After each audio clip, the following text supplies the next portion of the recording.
the day Zelda Raines was sent away from Naco, Arizona. In the spring of 1883, the sun blazed overhead like the judgment everyone claimed she deserved, and she carried nothing but a worn leather satchel and the weight of her father's shame pressing against her shoulders. "Get on the wagon," her father said without looking at her, his weathered face turned away as though the sight of his only daughter caused him physical pain. Zelda climbed onto the buckboard without a word, her calico dress catching on the splintered wood. She did not cry. She had learned years ago that tears changed nothing in a world that had already decided what a woman should be, and she had never fit that mold. Her mother stood in the doorway of their adobe house, handkerchief pressed to her mouth, but she did not step forward. She did not embrace her daughter one last time. The shame was too great for that. The wagon lurched forward, and Zelda watched Naco grow smaller behind her, the squat buildings and dusty streets disappearing into the shimmering heat. Her father was taking her to a place 30 miles north, a strict boarding house run by a widow named Mrs. Carmichael, who specialized in reforming young women who had strayed from proper society. Zelda had not strayed. She had simply been born different, with a mind that questioned everything and hands that preferred holding books to needlework, a tongue that spoke freely when silence was expected, and a spirit that refused to be contained by the narrow boundaries others had drawn around her life. She was 20 years old, and her parents had finally decided she was beyond their help. 3 failed courtships had sealed her fate. The last suitor, a banker's son from Tucson, had called off their engagement after Zelda had publicly disagreed with him about women's suffrage at a church social. She had embarrassed him, and worse, she had been right in her arguments, which made the humiliation complete.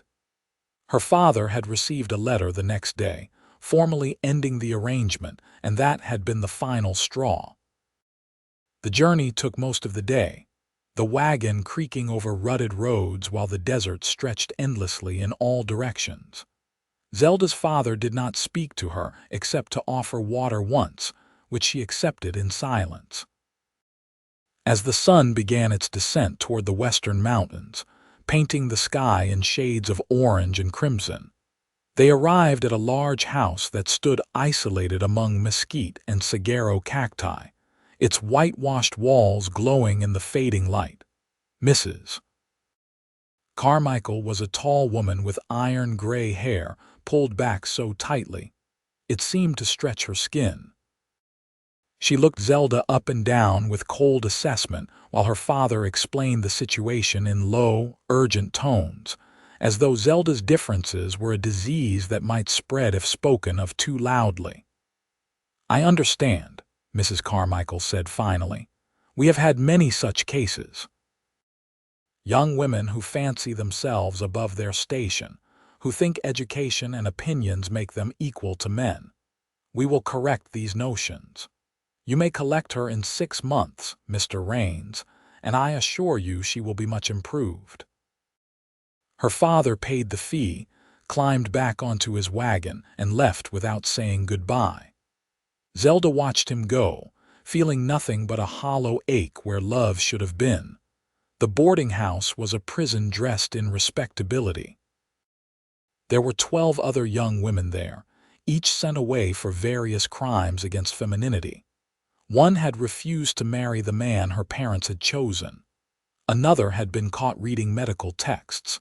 A third had cut her hair short without permission. They slept in a long dormitory, rose before dawn for prayers, spent their days in endless needlework and domestic training, and were forbidden to speak unless spoken to. Mrs. Carmichael prowled the halls with a wooden ruler that she used liberally on knuckles that moved too slowly or hands that fumbled their tasks. Zelda endured it for 3 weeks. She sat through the lectures about a woman's proper place. She hemmed sheets until her fingers bled. She memorized Bible verses about obedience and submission. She kept her thoughts locked behind her teeth and her rage contained within her chest, where it built like a thunderstorm waiting to break. On the 22nd day, when Mrs. Carmichael struck another girl across the face for speaking out of turn, something inside Zelda snapped. She stood up from her chair, crossed the room, and told Mrs. Carmichael exactly what she thought of her methods, her cruelty, and her twisted version of Christianity that worshipped subjugation instead of love. The words poured out in a torrent, 3 weeks of enforced silence erupting all at once, and every girl in that room stared at her with wide eyes and barely concealed awe. Mrs. Carmichael's face turned purple with fury. "You will be locked in the root cellar for a week," she hissed. "Perhaps darkness and hunger will teach you what words cannot." But Zelda had no intention of going into the cellar. That night, after everyone was asleep, she gathered her few belongings, slipped out a window, and ran. She had no plan beyond escape, no idea where she would go or how she would survive. She only knew that she would rather die free in the desert than live one more day in that house.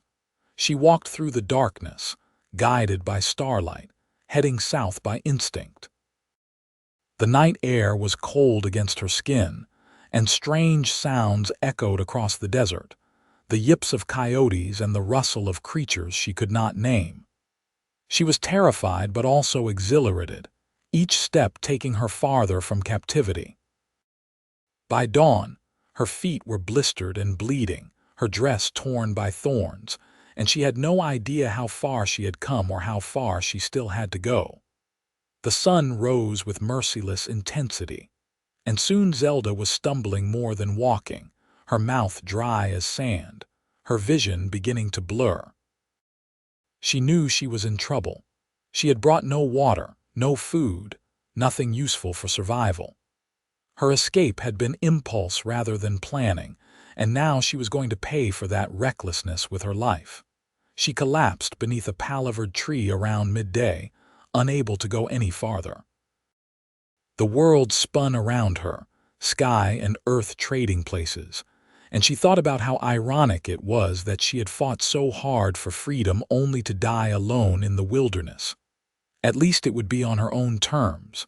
That had to count for something. She must have lost consciousness because the next thing she knew, there were hands on her shoulders, lifting her, and a voice speaking words she could not quite understand. Water touched her lips, and she drank desperately, choking on it. The voice spoke again, softer this time, and she forced her eyes open to see a face above her, tanned and strong-featured, with dark eyes full of concern. "Easy now," the man said. "You are safe. Drink slowly." Zelda obeyed, taking small sips from a canteen while the stranger supported her head. As her vision cleared, she saw that he was young, perhaps 25, with dark hair, and the kind of weather-worn features that spoke of a life spent outdoors.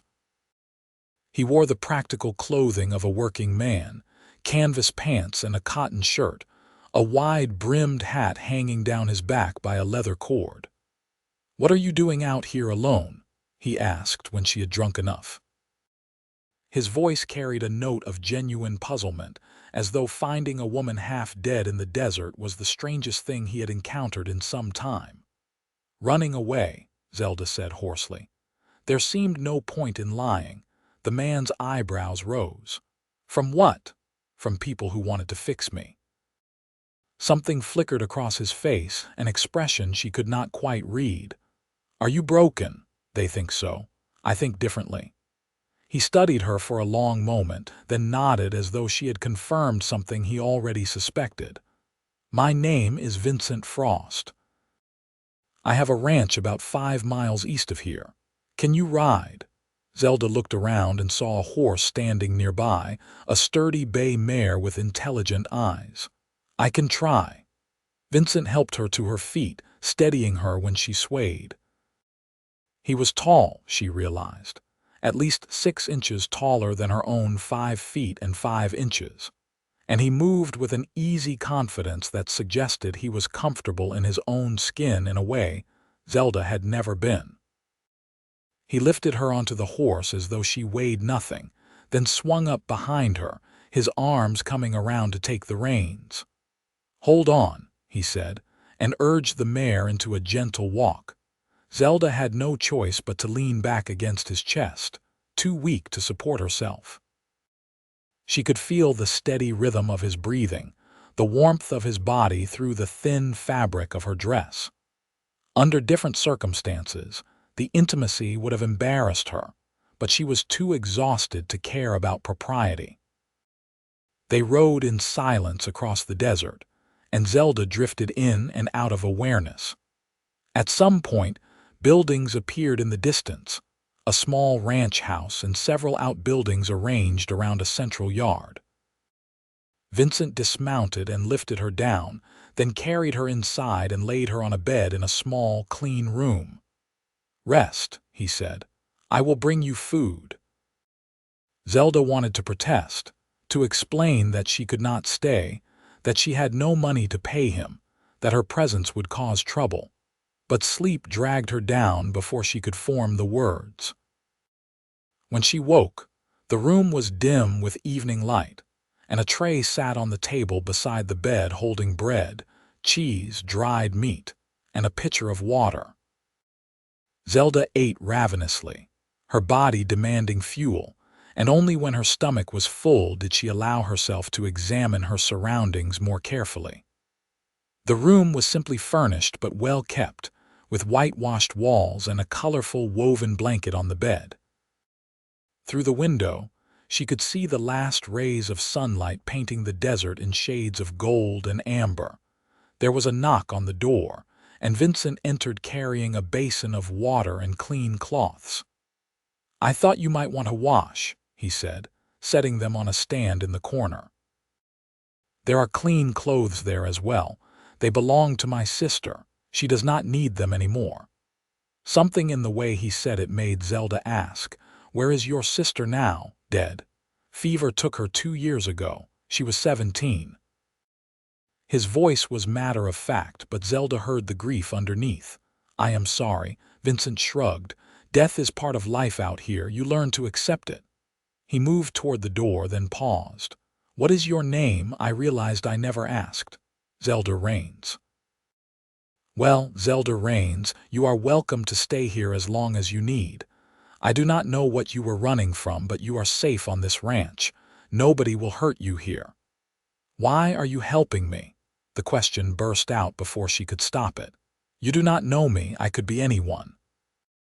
Vincent turned to face her fully, and his dark eyes met hers with an intensity that made her breath catch. "I found you dying in the desert. What else would I do? Leave you there?" He shook his head. "Besides, I know what it is like to be considered different. People do not trust a man who chooses to live alone, who does not attend church or socialize in town. They think there is something wrong with me too." "Is there?" Zelda asked, then immediately felt heat rise to her cheeks. "Forgive me. That was impertinent." But Vincent smiled, the first real smile she had seen from him, and it transformed his face from merely handsome to striking. "Probably. But I prefer my own company to that of hypocrites who speak of Christian charity while judging everyone who does not fit their narrow view of acceptable behavior." Zelda felt something loosen in her chest, a tension she had carried for so long she had forgotten it was there. Here was someone who understood, someone who had chosen solitude over conformity and seemed at peace with that choice. "Rest tonight," Vincent said. "Tomorrow, if you are feeling stronger, I could use help with some things around the ranch. I can pay you in room and board until you decide what you want to do next." He left before Zelda could respond, closing the door softly behind him. She sat on the bed, staring at the space where he had been, feeling as though the ground had shifted beneath her feet. For the first time since leaving Naco, she felt a flutter of something that might have been hope. The next morning, Zelda woke early and found the clothes Vincent had mentioned. They were simple garments, a cotton blouse and split skirt more practical than anything she had ever owned. She dressed, braided her long, dark hair, and ventured out of the room to find Vincent already up, cooking breakfast over a wood stove in the main room. "You are awake," he said, glancing over his shoulder. "How do you feel?" "Sore but alive. Thank you for your hospitality." "You can thank me by eating. You need to regain your strength." They sat at a rough wooden table and ate eggs and fried potatoes while morning light streamed through the windows. Vincent did not press her for her story, and Zelda was grateful for that. Instead, he talked about the ranch, explaining that he raised horses and had built the place himself over the past 4 years after leaving his family's farm in Kansas. "Why did you leave?" Zelda asked. Vincent was quiet for a moment, his fork pausing halfway to his mouth. "My father and I did not see eye to eye on many things. He wanted me to be someone I was not. I wanted freedom to live on my own terms. So I left and came here, where nobody knows me and nobody cares what I do as long as I do not cause trouble." "That sounds familiar," Zelda said softly. Their eyes met across the table, and something passed between them, an understanding that went deeper than words. They were both refugees from families and societies that had tried to reshape them into acceptable forms. They had both chosen exile over compliance. After breakfast, Vincent showed Zelda around the ranch. There were 6 horses in various corrals, beautiful animals with glossy coats and alert eyes. Vincent spoke to them in a low, gentle voice, and they came to him willingly, pressing their noses into his hands. "You have a way with them," Zelda observed. "I listen to them. Most people try to break horses to force them into submission. I prefer to work with their nature rather than against it. It takes longer, but the result is a partner, not a slave." Zelda thought about Mrs. Carmichael and her methods, about all the people who had tried to break her spirit and felt tears prick her eyes. "That is a much kinder approach." Vincent looked at her closely. "You look like you understand something about being broken." "I understand something about people trying," Zelda said. "They have not succeeded yet. Good. Do not let them." He handed her a brush and showed her how to groom one of the horses, a gentle mare named Daisy. Zelda had limited experience with horses, but she followed Vincent's instructions and found the work soothing. The repetitive motion of the brush and the warmth of the animal's body calming something restless inside her. They worked together throughout the morning, and Vincent explained what needed to be done around the ranch. There was always work, he said, feeding and watering the animals, mending fences, maintaining equipment. He did it all himself, refusing to hire help because he valued his privacy too much. "But you are letting me stay," Zelda pointed out. "That is different. You needed help.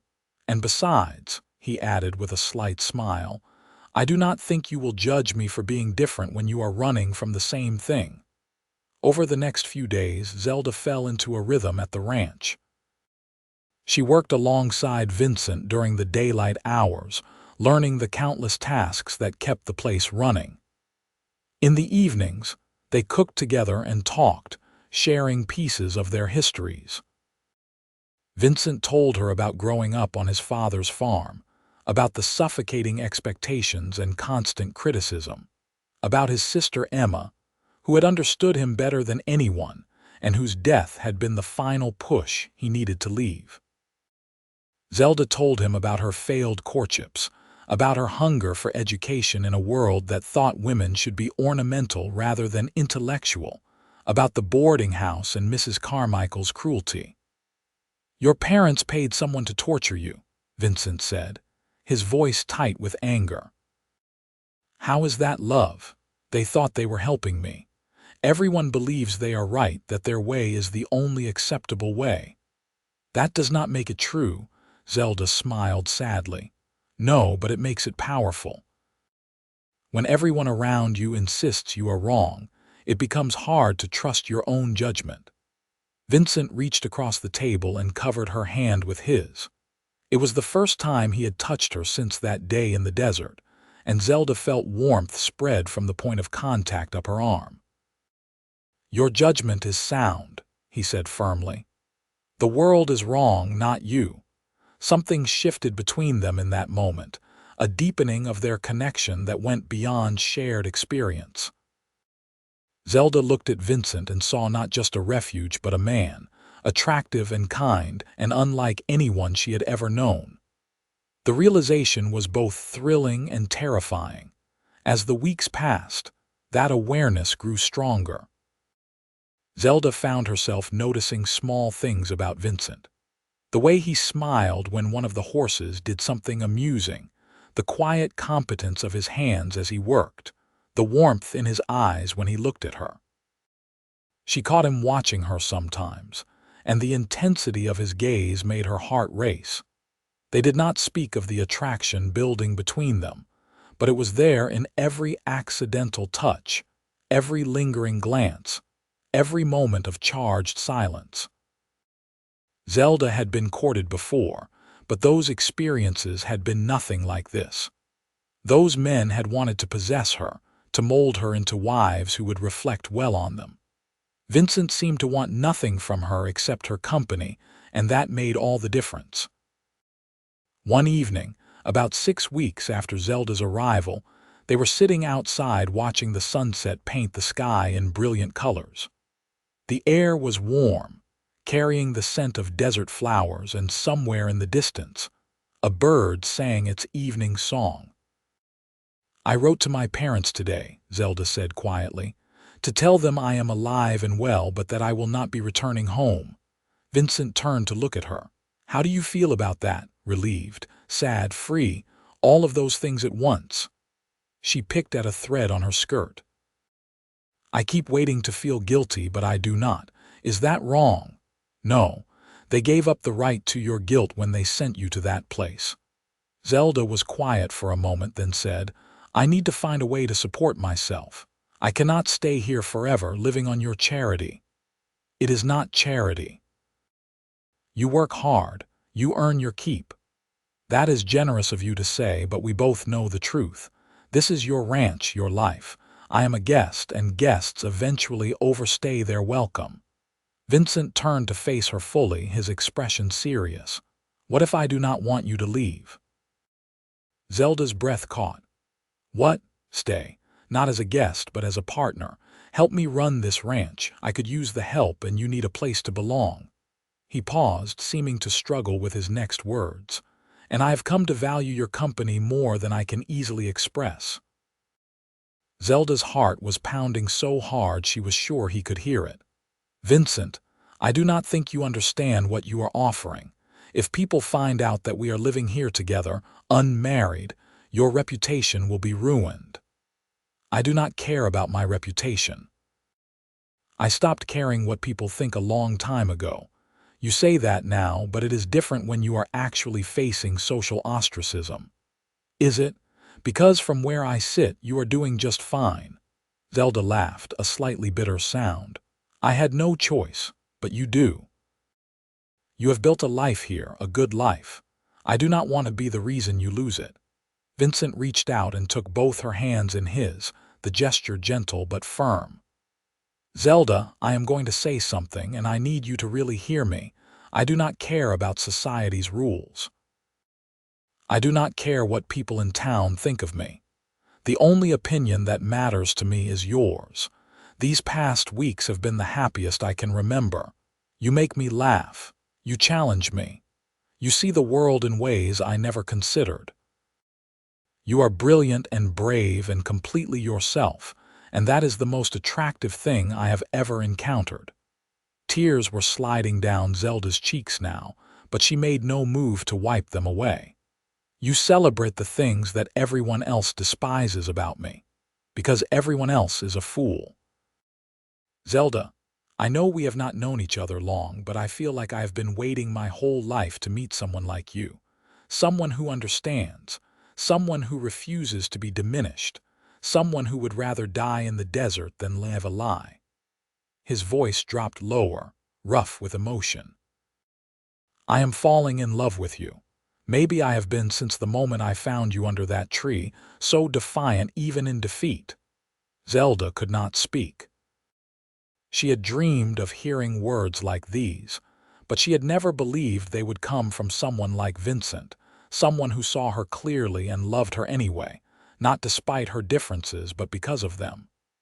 "You do not have to say anything," Vincent continued. "I know this is sudden. I just needed you to know.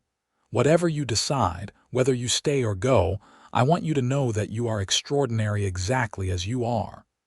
Zelda freed one of her hands and reached up to touch his face, her fingers trembling slightly. "I am falling in love with you too," she whispered. "I think I have been for weeks, but I was afraid to acknowledge it, afraid that it could not be real, that you would eventually see me the way everyone else does.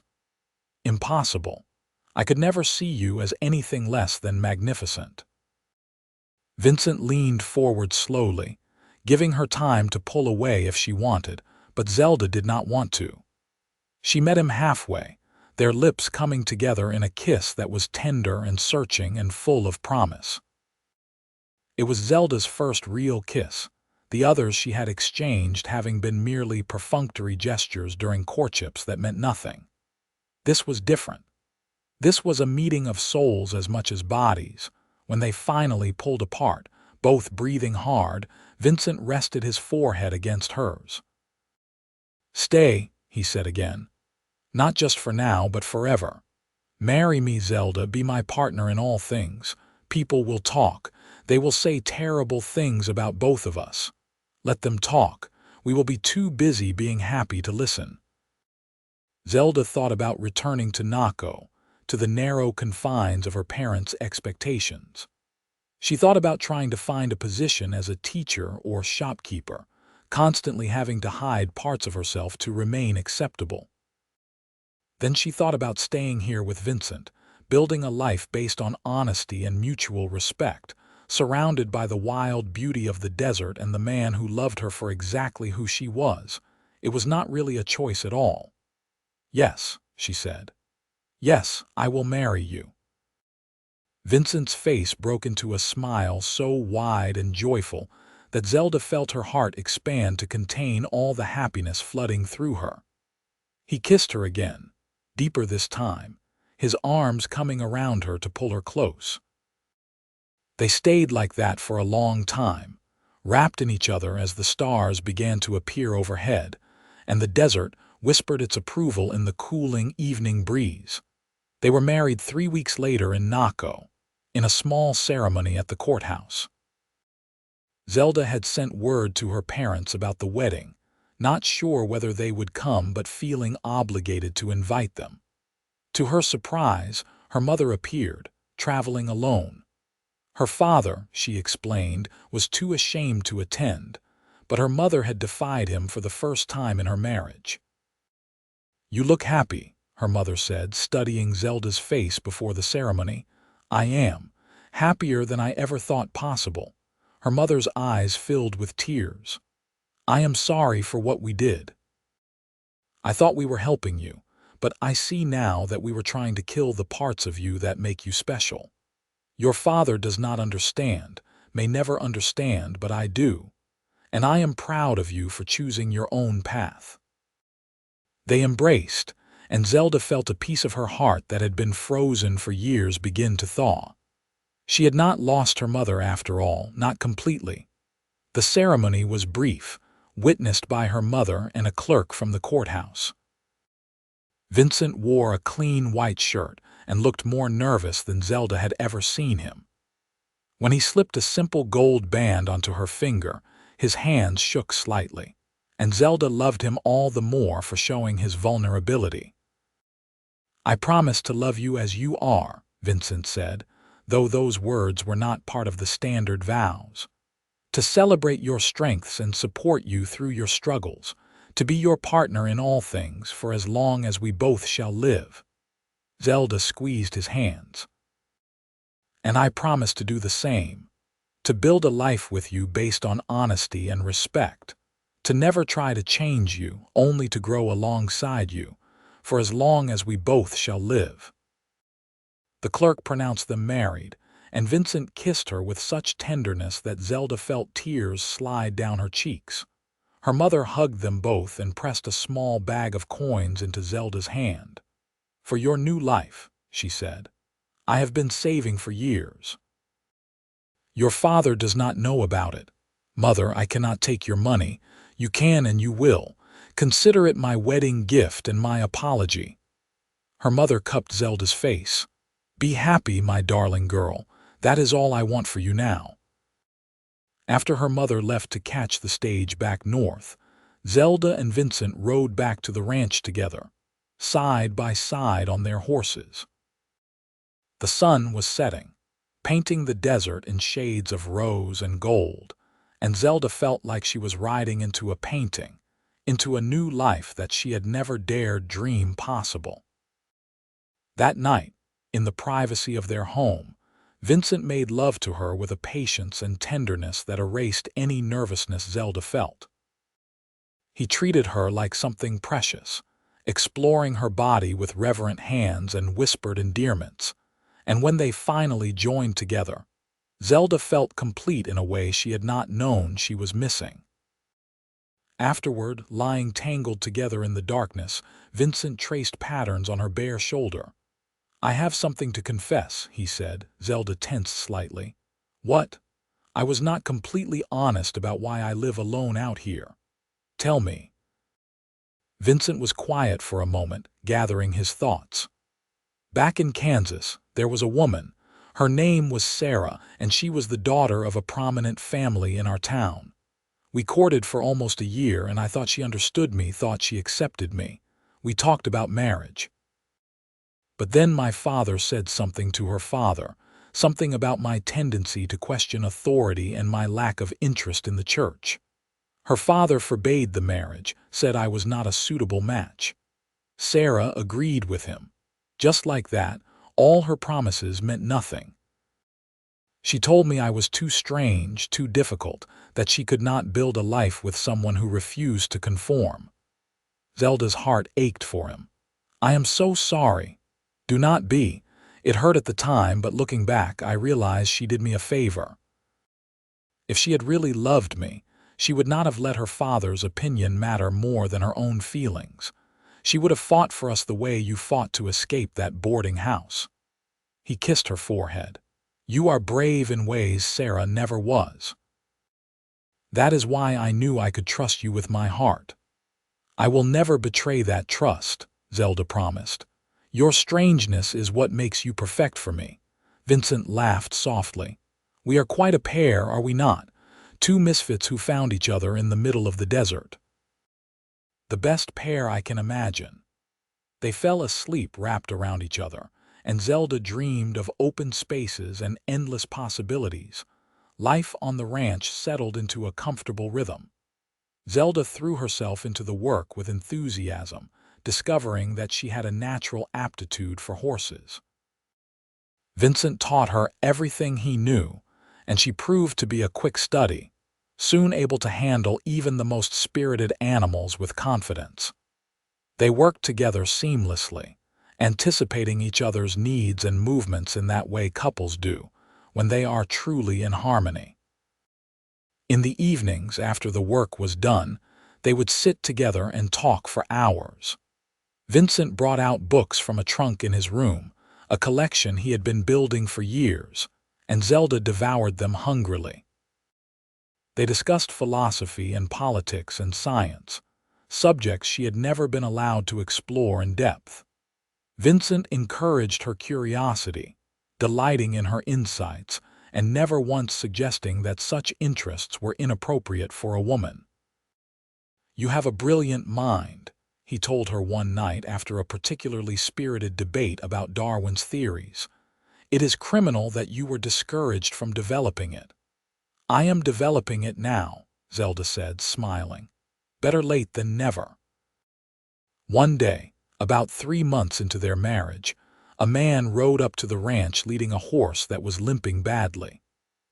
The man introduced himself as Thomas Garrett, a rancher from about 20 miles south, and explained that his horse had thrown a shoe and gone lame. I heard you are good with horses, Thomas said to Vincent. Thought maybe you could help. Vincent examined the horse carefully while Zelda stood by, watching. After a few minutes he straightened and shook his head. It is not just the shoe. She has an abscess in her hoof. It will need to be drained and treated, and she will need to stay off it for at least 2 weeks. Thomas's face fell. I cannot leave her here for 2 weeks. I have work that needs doing. You can take one of mine, Vincent offered. Just bring her back when you return for yours. Thomas looked surprised. You would do that? Trust me with your horse. I am a good judge of character. I think you will bring her back. Vincent paused. My wife will need to do the treatment. She has a steadier hand than I do, and horses trust her more quickly. Thomas glanced at Zelda with obvious skepticism, but he was in no position to refuse help. All right then. Thank you. Over the next 2 weeks, Zelda treated the injured horse with careful attention, draining the abscess, applying poultices, and keeping the hoof clean. Vincent watched her work with obvious pride, never once questioning her abilities or trying to take over. When Thomas returned, his horse was sound again, walking without any sign of discomfort. I will be damned, Thomas said, staring at the horse in amazement. You did it. She looks better than she has in months. Your wife is a talented healer, Vincent said, putting his arm around Zelda's shoulders. I am lucky to have her. Thomas looked between them, clearly reassessing his initial judgment. I suppose you are. Thank you both. If you ever need anything, you let me know. After he left, Vincent turned to Zelda and kissed her soundly. You were magnificent. I simply did what you taught me. No, you did more than that. You have instincts I could never teach. You know what the animals need before they do. He smiled. I think we should expand. Start taking in horses for training and healing. Between your gift and my experience, we could build something special. Zelda felt excitement flutter in her chest. Do you really think so? I know so. We are better together than either of us could be alone. That is the magic of partnership. Word spread quickly after Thomas told people about Zelda's work. Soon, other ranchers were bringing horses to Vincent and Zelda, asking for training or treatment. Some came with obvious skepticism about a woman working with horses, but Zelda won them over every time with her calm competence and genuine love for the animals. Vincent stood beside her always, making it clear that she was an equal partner, not an assistant, and gradually even the most dubious clients came to respect her. The ranch prospered, and with prosperity came a kind of acceptance from the surrounding community. People still found Vincent and Zelda unusual, but their success was undeniable, and practical concerns eventually outweighed social prejudices. Zelda was different, yes, but she was useful, and in the harsh reality of the frontier, usefulness counted for more than conformity. Zelda wrote regular letters to her mother, sharing the details of her new life. Her mother wrote back with news from Naco, and though she never said so directly, Zelda could read between the lines that her mother's relationship with her father had changed. Her mother had tasted independence in attending the wedding, and it seemed she was not willing to go back to complete submission. In her latest letter, her mother had written, Your father has been forced to reconsider his opinions about women's capabilities. Mrs. Henderson, the banker's wife, has taken over her husband's business after he suffered a stroke, and she is running it better than he ever did. Even your father had to admit that women might be capable of more than we have been allowed to attempt. He still does not speak of you often, but I see him sometimes looking at the space where your photograph used to sit before he removed it, and I think he regrets his harshness. Perhaps, in time, he will come to understand what I now see clearly, that you are stronger and happier living your truth than you ever would have been living his. Zelda showed the letter to Vincent, who read it with a thoughtful expression. Do you want to see your father again? To try to reconcile. Zelda considered the question carefully. Perhaps someday. But right now, I am focused on building our future, not repairing the past. If he ever wants to be part of our lives, he knows where to find us. The invitation is open, but I will not beg for his acceptance. You should never have to beg for anyone's acceptance, Vincent said firmly. But I understand the desire for closure. When and if you want to reach out to him, I will support you. I know you will. That is one of the many reasons I love you. As the seasons turned and their first year of marriage passed, Zelda and Vincent continued to grow both as individuals and as partners. They argued sometimes, usually about small things like the best way to repair a fence or which horse to breed to which. But they had learned to argue with respect, listening to each other's perspectives and finding compromises that satisfied them both. The passion between them remained strong, their physical connection deepening as they learned each other's bodies and desires with increasing confidence. One morning in the spring of 1884, Zelda woke feeling nauseated and immediately knew what it meant. She was pregnant. The realization filled her with a complex mix of emotions: joy, fear, excitement, and worry. She spent the day wrestling with how to tell Vincent, wanting to find the perfect moment and the right words. That evening, as they sat together watching the sun set, Zelda took Vincent's hand and placed it on her belly. "There is something I need to tell you." Vincent looked at her, his dark eyes searching her face. "What is it? Are you all right?" "I am more than all right. I am pregnant. We are going to have a child." Vincent's expression went through several rapid changes: surprise, wonder, and finally pure joy. He let out a whoop of happiness that startled the horses in the nearby corral, then pulled Zelda into his arms and spun her around. "Careful," she laughed. "I am not fragile, but I would rather not be dizzy." Vincent set her down but kept his arms around her. "A child, our child."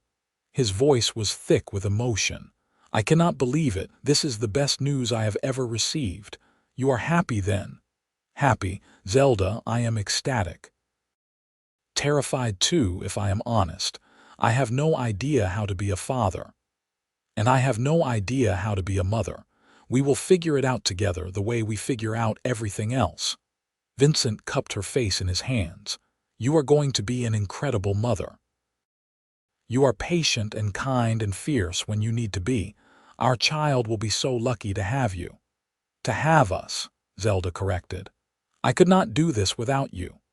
The pregnancy progressed smoothly, though Zelda refused to slow down as much as Vincent wanted her to. She continued working with the horses, only gradually reducing her activities as her belly grew. Vincent was constantly worried, hovering over her and trying to do everything himself, until Zelda finally sat him down and explained that she needed to stay active, that idleness would drive her mad. "I am pregnant, not dying," she said firmly. "Women have been doing this since the beginning of time while continuing to work. I will be careful, but I will not be helpless." Vincent relented, though he still insisted on taking over the heavier tasks. Zelda let him, recognizing that his protectiveness came from love, not a desire to control her. They prepared for the baby's arrival together, converting the small spare room into a nursery and building a cradle from smooth pine wood. Zelda sewed tiny clothes while Vincent carved little horses for decoration. They talked endlessly about names and futures, dreams they had for this child who would grow up surrounded by love and acceptance, rather than judgment and constraint. "I want our children to be free to be whoever they are," Zelda said one evening, her hand resting on her swollen belly. "Whether this baby is a boy or girl, I want them to know they can pursue any interest, any dream, without being told they are wrong for wanting more." "They will know that," Vincent promised. "We will teach them by example that people should be valued for their character and abilities, not forced into predetermined roles." He leaned close and spoke to Zelda's belly. "You hear that, little one? You get to be yourself, whoever that turns out to be." Zelda's mother came to stay with them a month before the baby was due, arriving with supplies and a determination to help that Zelda found touching. Her mother had changed in the time since the wedding, standing straighter, speaking more freely. The act of defying her husband once had apparently given her courage to do it more often. "He still asks about you," her mother told Zelda one afternoon as they sat together doing handwork. "He will not admit it, but I know he misses you. Does he regret sending me away?" Her mother was quiet for a moment. "I think he regrets many things, but pride keeps him from acknowledging them. He is a stubborn man, set in his ways. That I know. But perhaps when the baby comes, I can bring him to visit. A grandchild might soften his heart where nothing else could." Zelda considered this. "If he comes, he must come with respect. I will not subject Vincent or our child to his judgment. I understand.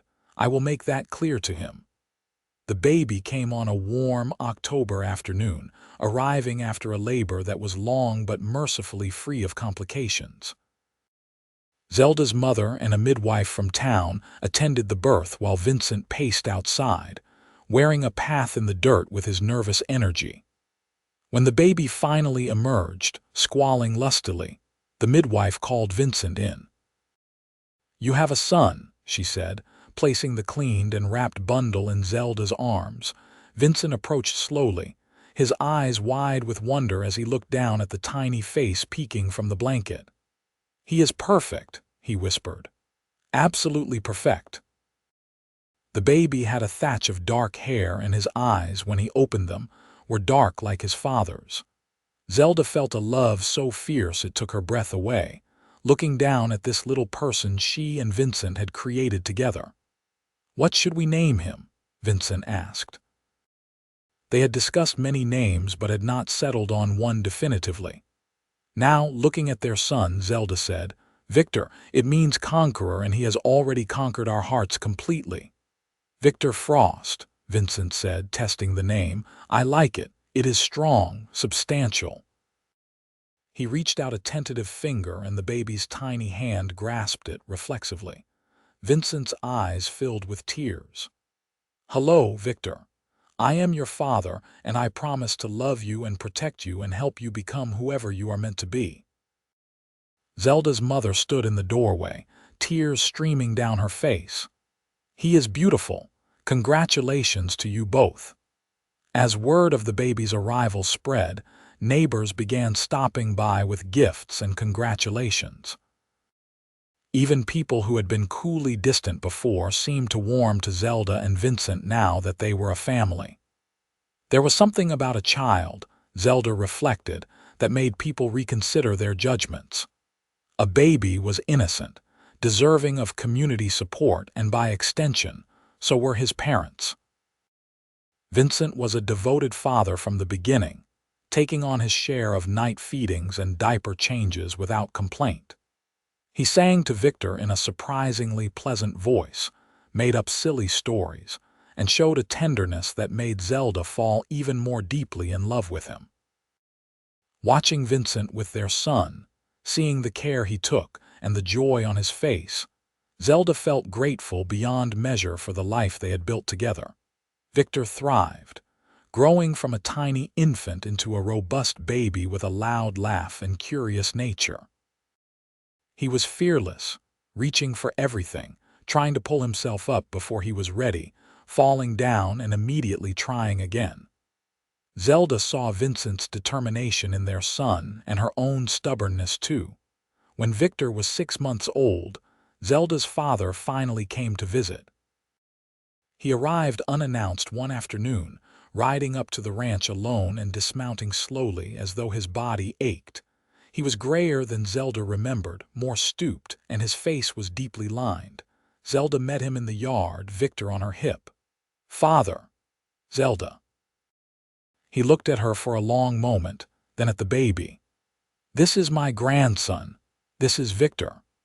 Her father stepped closer, studying the baby's face with an intensity that made Zelda instinctively hold Victor tighter. But then her father's expression softened in a way she had never seen before, and he smiled, just a little. "He has your eyes," he said. "The same determination even as a baby." "He is strong-willed," Zelda agreed. "We think he will be quite a handful as he grows." Her father was quiet for a moment, then said, "May I hold him?" Zelda hesitated, then decided to offer trust even if it was not fully earned. She handed Victor over, and her father took the baby with surprising gentleness, supporting his head carefully. "Hello, Victor," he said softly. "I am your grandfather. I am sorry it took me so long to come meet you." Vincent had been working in the barn but had seen her father arrive. He came over now, wiping his hands on his pants and extending one to Zelda's father. "Mr. Raines, I am Vincent Frost." Zelda's father looked at Vincent for a long moment, clearly assessing him. Then he shifted Victor to one arm and shook Vincent's hand. "Your ranch looks well maintained. You work hard." "I do. We both do." Vincent moved to stand beside Zelda, his hand coming to rest on the small of her back in a protective gesture. "I can see that." Her father looked around at the corrals, the neat outbuildings, the horses grazing contentedly. "Your mother told me you were doing well, but I did not quite believe it. I thought perhaps she was exaggerating to make me feel better about how things turned out." "This is all real," Zelda said quietly. "We built this together. We have a good life." Her father nodded slowly, then handed Victor back to her. "May I speak with you alone for a moment?" Zelda glanced at Vincent, who nodded. "I will be in the barn if you need me." After Vincent left, Zelda's father removed his hat and turned it in his hands, clearly uncomfortable. "I owe you an apology," he said finally. "I was wrong to send you to that place, wrong to try to change you. Your mother has been helping me understand that." "Has she?" Zelda was surprised. Her mother had always been so submissive. She has become quite insistent in her opinions lately. A wry smile crossed her father's face. "I am beginning to see where you get your stubbornness. I thought it came from me, but perhaps it was her all along, just hidden beneath layers of propriety." Despite everything, Zelda felt a small laugh escape. "Mother has surprised us both, it seems." "Indeed." Her father looked at her directly for the first time. "I do not understand you, Zelda. I probably never will. But watching you here, seeing what you have built, seeing how you are with your son and how your husband looks at you, I realize that you have found something I never gave you, the freedom to be yourself. That is worth more than my understanding or approval." Zelda's throat tightened with emotion. It was not everything she had wanted to hear, but it was more than she had expected. "Thank you for saying that. I cannot promise I will change overnight. I am an old man with old ideas, but I can promise I will try, for Victor's sake if nothing else." "A boy should know his grandfather." "He should," Zelda agreed, "and he will if you are willing to be part of his life." "I am. I would like that very much." They stood in awkward silence for a moment, then Zelda made a decision. She stepped forward and hugged her father, something she had not done in years. He was stiff at first, but then his arms came around her and she felt him shake with silent tears. "I missed you," he whispered. "I am sorry for everything. I know, I missed you too." When they pulled apart, both had tears on their faces. Her father cleared his throat roughly. "Well then, I should get going, but I will come back if you will have me. You are always welcome here, father, as long as you treat Vincent with respect. He seems like a good man." "Better than I gave him credit for." Her father put his hat back on. "Take care of yourself, daughter, and that beautiful grandson of mine." After he left, Vincent emerged from the barn. "How did it go?" "Better than I expected." He apologized. "He wants to be part of Victor's life." Vincent pulled her close, Victor caught between them. "I am glad. Everyone deserves a chance at redemption. Even people who sent their daughters away to be reformed, even them. People can change given the right motivation. Love is powerful that way. Zelda leaned her head against Vincent's shoulder, feeling the solid warmth of him, the steady beat of his heart. "I love you," she said.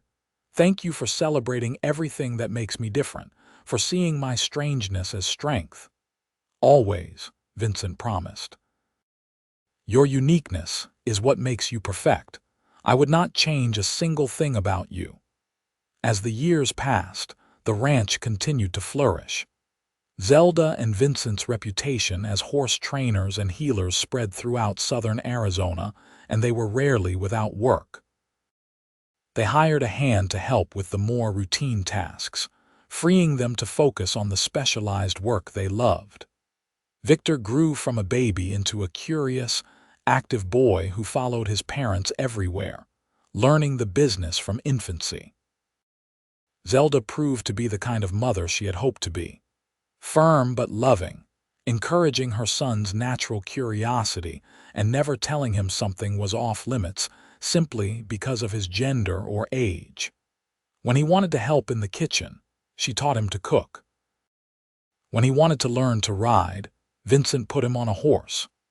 When he asked endless questions about how things worked, they took the time to explain, treating his inquiries with seriousness rather than dismissing them as childish prattle.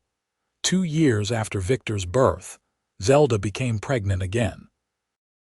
This time, she was less nervous, having been through the process once before.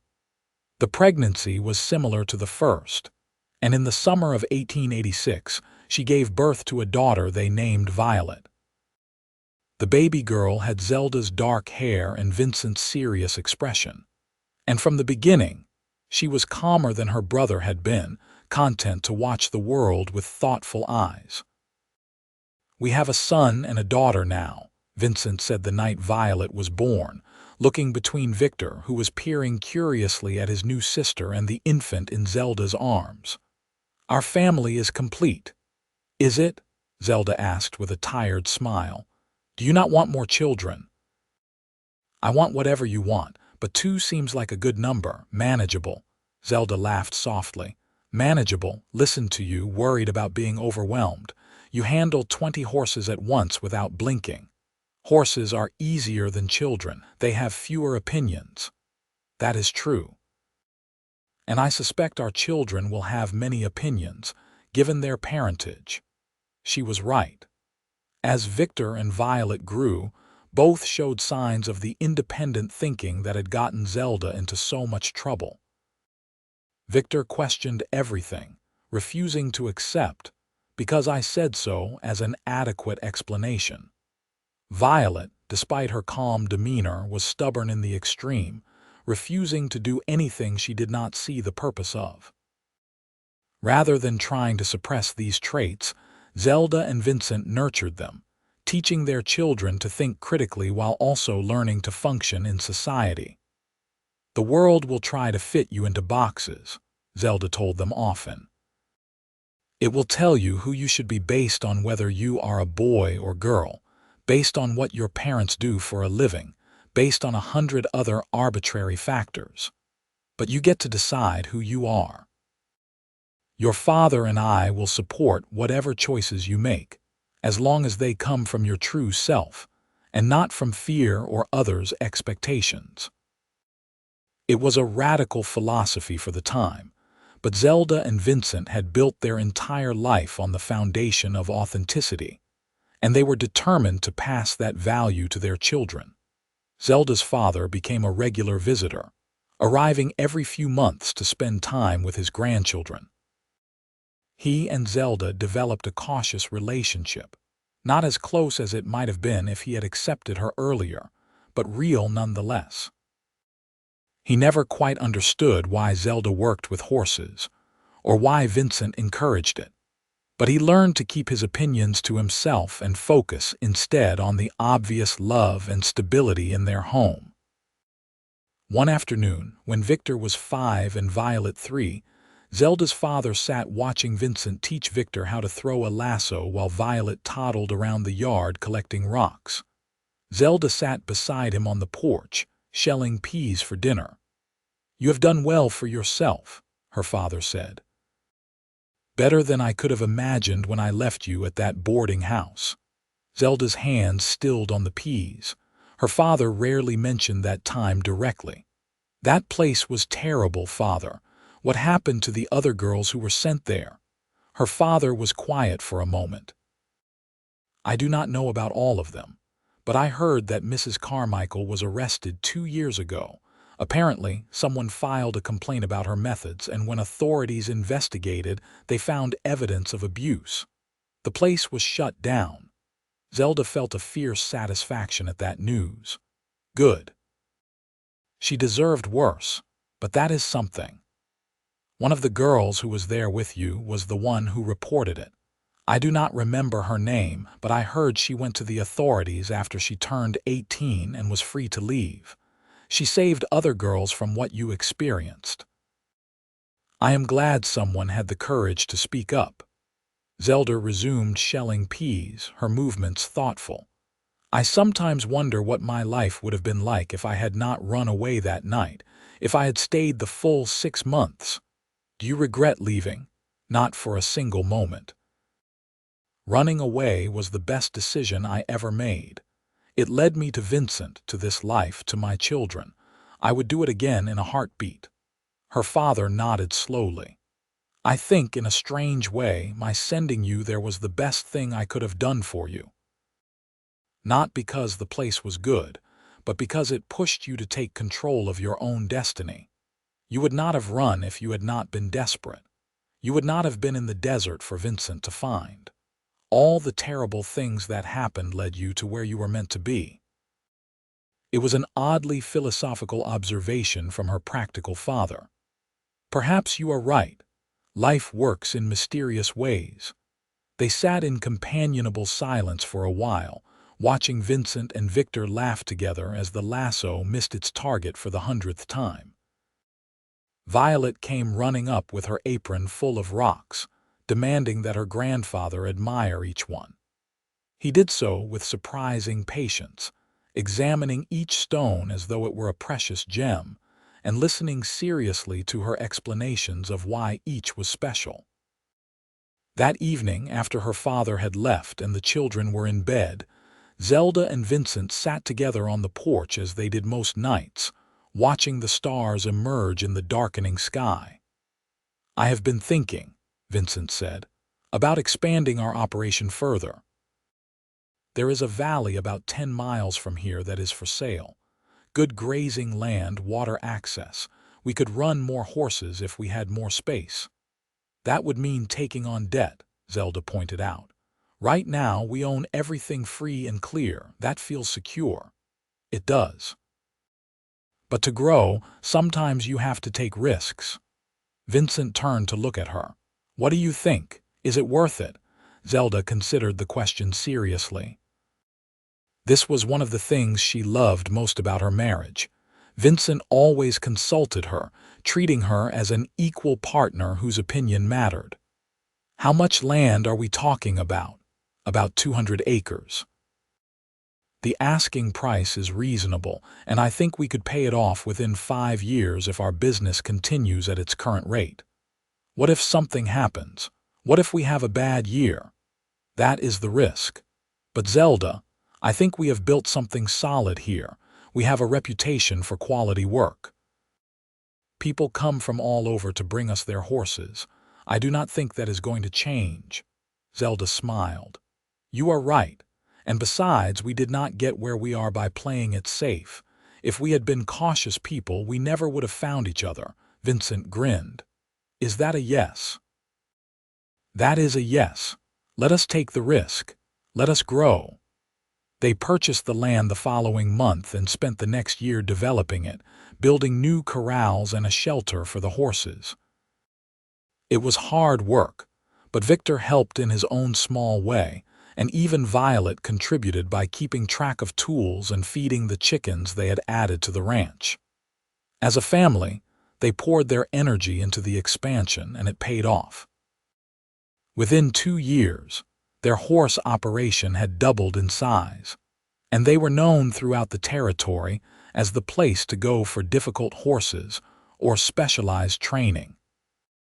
Zelda developed a particular reputation for working with traumatized animals, horses that had been abused or mistreated and had become dangerous as a result. She had a gift for reaching them, for showing them patience and kindness until they learned to trust again.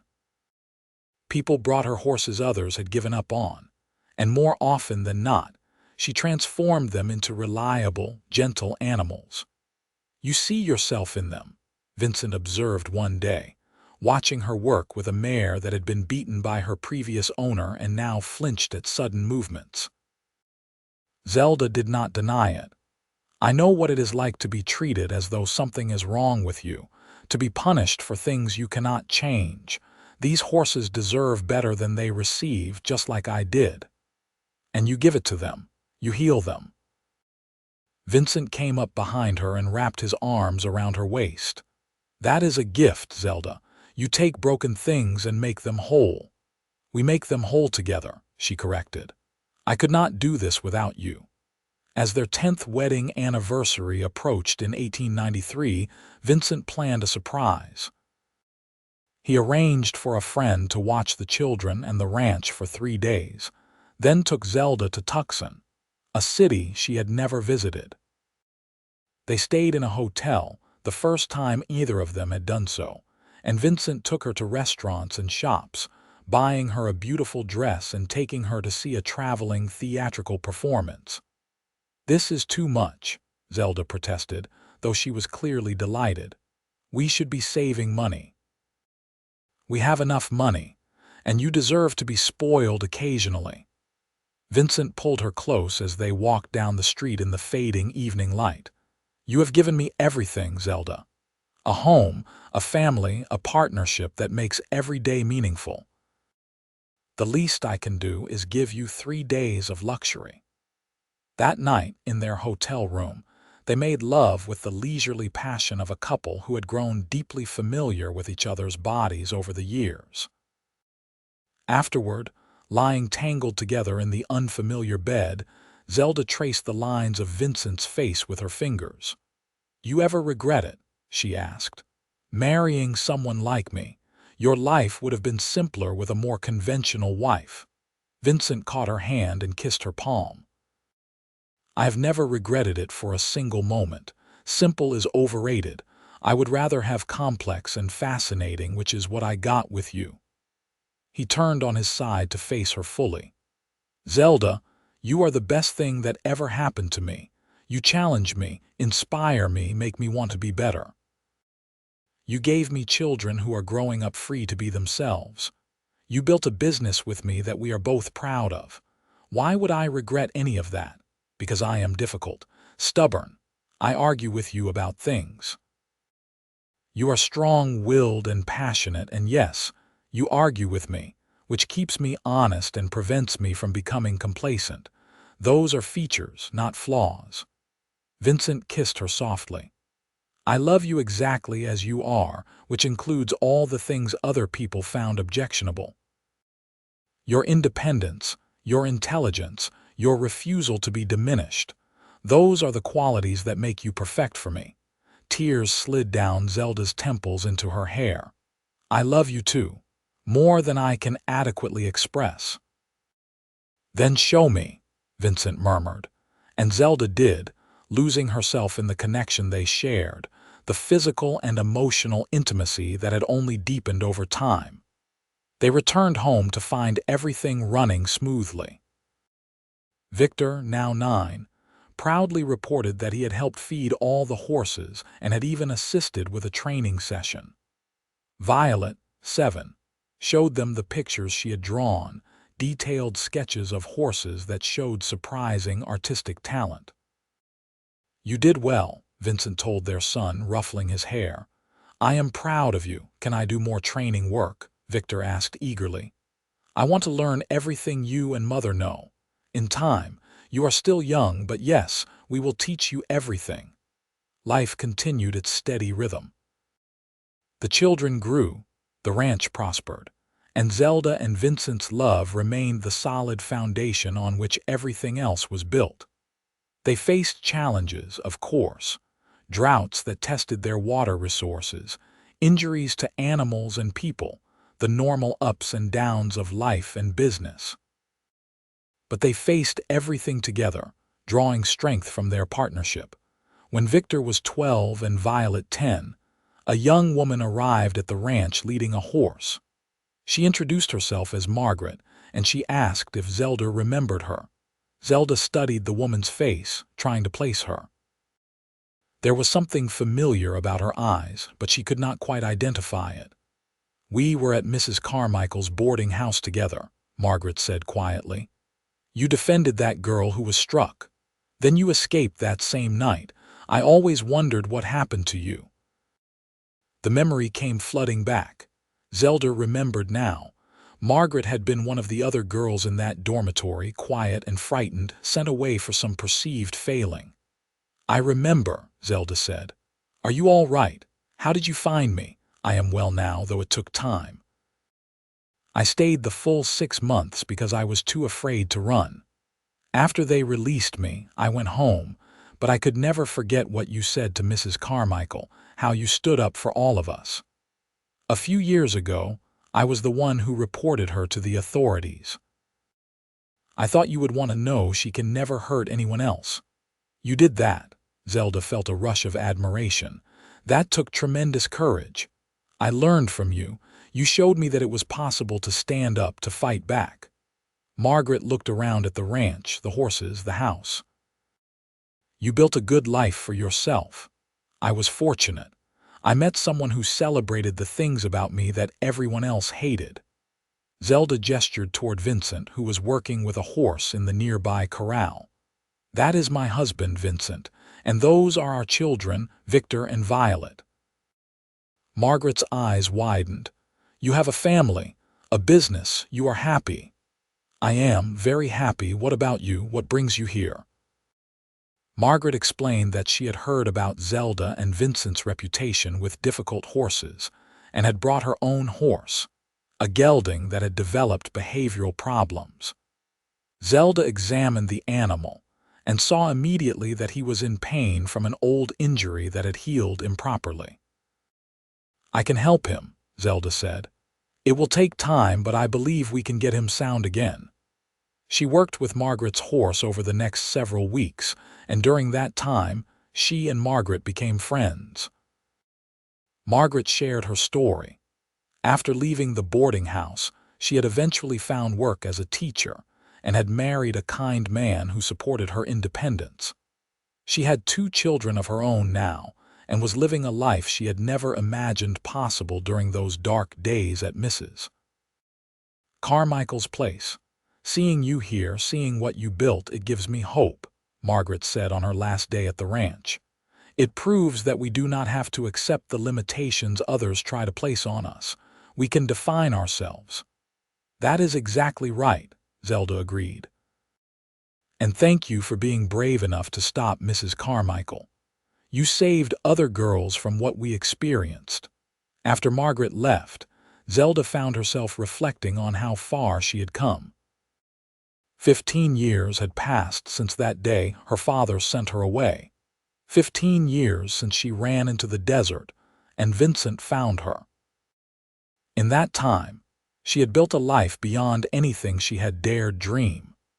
A marriage based on mutual respect and deep love, children who were being raised to think for themselves, a business that utilized her skills and earned her respect from the community, and friendships built on authenticity rather than social obligation. That evening, she shared these thoughts with Vincent as they lay in bed, their bodies curved together in the darkness. "Sometimes I still cannot believe this is real," she said. "That I found you, that we built this life. It seems too good to be true." "It is real," Vincent assured her, his hand warm on her hip. "And you deserve all of it. We both do. We worked hard for this, Zelda. We took risks, faced criticism, stayed true to ourselves when it would have been easier to conform. This life is not luck. It is the result of courage and commitment. Our courage and commitment, Zelda corrected. I could not have done any of this without you. We saved each other, Vincent said simply. You were dying in the desert, and I was dying of loneliness and purposelessness. We gave each other a reason to live fully. It was the truth, Zelda realized. They had rescued each other in ways that went far beyond that first physical rescue. Vincent had given her a safe place to be herself, and she had given him someone who understood his need for independence and unconventionality. Together, they had created something neither could have achieved alone. As the years continued to pass, Victor and Violet grew into remarkable young people. Victor inherited his parents' love of horses and showed promise as a trainer, though he also developed a talent for the business side of the operation, keeping books and managing client relationships with a maturity beyond his years. Violet discovered a passion for veterinary medicine, devouring every book on animal health she could find and accompanying her mother on all her healing work. When Violet was 14, she announced that she wanted to study to become a veterinarian. It was 1897, and female veterinarians were virtually unheard of. But Zelda and Vincent never questioned whether it was appropriate or possible. They simply asked how they could help her achieve that goal. There are veterinary colleges back east now, Vincent said. It will be expensive, and you will have to work harder than the male students to be taken seriously, but if it is what you want, we will find a way. Violet's eyes shone with determination that Zelda recognized as her own. It is what I want, more than anything. Then we will make it happen, Zelda promised. Over the next 4 years, they saved money specifically for Violet's education. When she turned 18 in 1901, they sent her to the Ontario Veterinary College in Canada, one of the few institutions that accepted women. It was heartbreaking to see her go, but also thrilling to watch her pursue her dreams with the same fierce independence Zelda had fought for all those years ago. Victor remained on the ranch, taking on more responsibility as Vincent and Zelda began to slow down slightly. At 23, he was a skilled horseman and businessman, and he had inherited his parents' philosophy about treating animals with kindness and respect. He had also inherited their unconventional approach to life. He had no interest in settling down with a wife just because society said he should, preferring to wait until he found someone who truly understood him. You have taught me not to settle for less than what you and Mother have, he told Vincent one day. I would rather be alone than be with someone who wants to change me. Vincent clapped his son on the shoulder. That is wisdom it took me years to learn. You are ahead of the game. In 1903, Violet graduated from veterinary college and returned to Arizona, becoming one of the first female veterinarians in the territory. She joined the family business, bringing her formal education to complement her parents' practical experience. Together, the three of them expanded the operation to include full veterinary services, and their reputation grew even further. Zelda was 50 years old now, her dark hair streaked with silver, her face lined from years under the desert sun. But she had never been happier. She worked alongside her daughter and son, teaching them everything she knew while also learning from their fresh perspectives and formal education.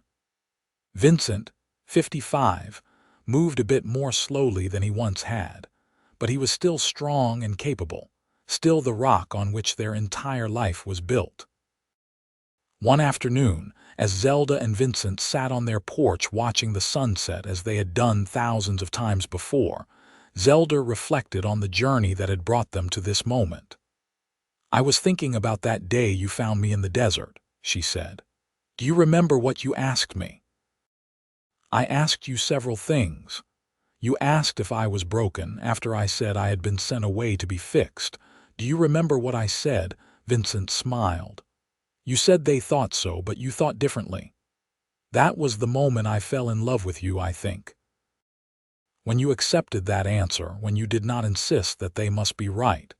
You saw immediately that the problem was not with me, but with their expectations. Because it was obvious. You were magnificent even then, half dead and defiant. How could anyone think you needed fixing?" Zelda laughed softly. "Most people could and did, but not you. You celebrated everything that made me different. You still do after 20 years of marriage."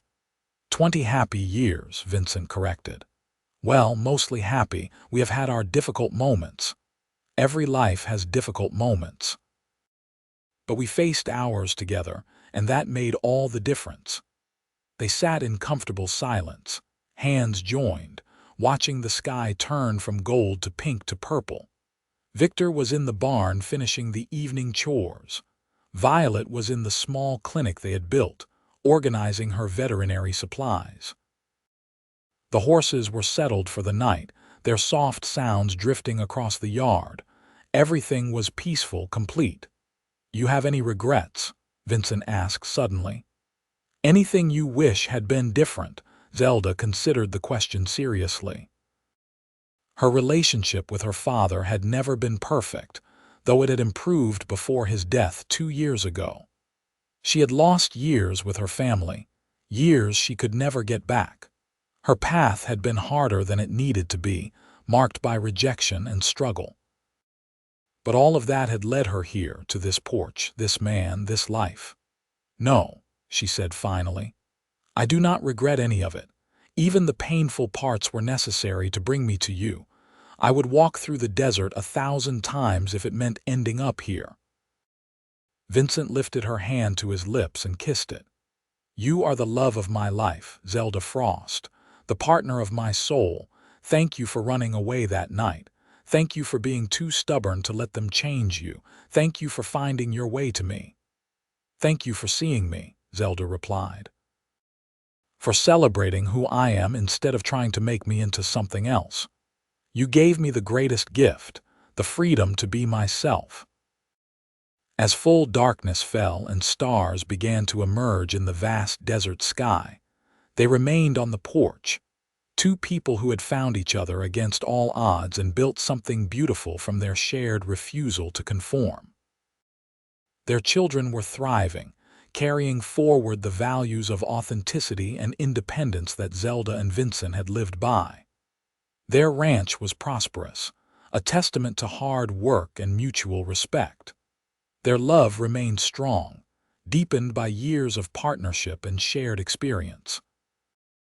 In the years that followed, Victor eventually married a teacher from town named Sarah, a woman with progressive ideas who admired Zelda and Vincent's unconventional relationship. They gave Zelda and Vincent 3 grandchildren who grew up running wild on the ranch, learning about horses and independence, and the importance of being true to oneself. Violet married another veterinarian, a man who respected her skills and ambitions and who joined the family practice, adding another layer of expertise to their operation. She and her husband had 2 children, both of whom showed early signs of the family's independent streak and love of animals. As Zelda and Vincent aged into their 60s and 70s, they gradually handed over more of the daily operations to their children, but they never fully retired. They were always there, working alongside the younger generation, offering advice and support, embodying the principle that a life lived authentically was worth every challenge it brought. On their 40th wedding anniversary in 1923, the entire family gathered at the ranch for a celebration. There were children and grandchildren everywhere, filling the house with laughter and noise. Friends and neighbors came from miles around to honor Zelda and Vincent, people whose lives they had touched over the decades. As Zelda looked around at the gathering, at the family they had created, and the community they had built, She felt a profound sense of gratitude and completion. She had been sent away for being different, cast out by people who could not accept her as she was.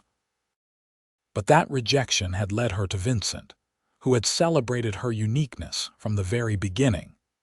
Together, they had built a life of purpose and love, raised children who valued authenticity over conformity, and created a legacy that would outlive them both. That evening, after everyone had left and the house was quiet again, Zelda and Vincent sat on their porch one more time, holding hands as they had done for 40 years. "We did well," Vincent said simply. "We did," Zelda agreed. "We built something good, something real. I love you, Zelda. Today, tomorrow, always. And I love you. Thank you for finding me in the desert. Thank you for bringing me home." They sat together as the stars came out, two souls who had found each other in the wilderness and created their own definition of home. Their story was not one of conventional romance or easy acceptance. It was a story of courage and defiance, of two people who refused to be diminished by a world that wanted to contain them. It was a story of true partnership, built on mutual respect and celebration of each other's strengths. Most of all, it was a story of love, deep and abiding, that proved the most powerful force in the universe is not conformity, but the courage to be authentically, unapologetically yourself, and the grace to find someone who loves you not despite your differences, but because of them. As Zelda and Vincent sat together in the darkness, surrounded by the desert they had made their home and the life they had built from nothing but determination and love, they knew they had won. They had refused to be broken, had celebrated what made them unique, and had created something beautiful in the process.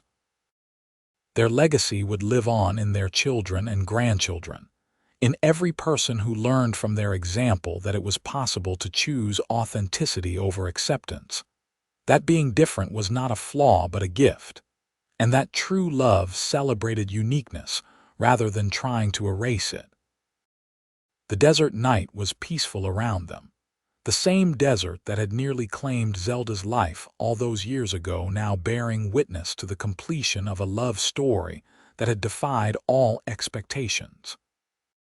They sat together in perfect contentment, two misfits who had found their place in the world by creating it themselves.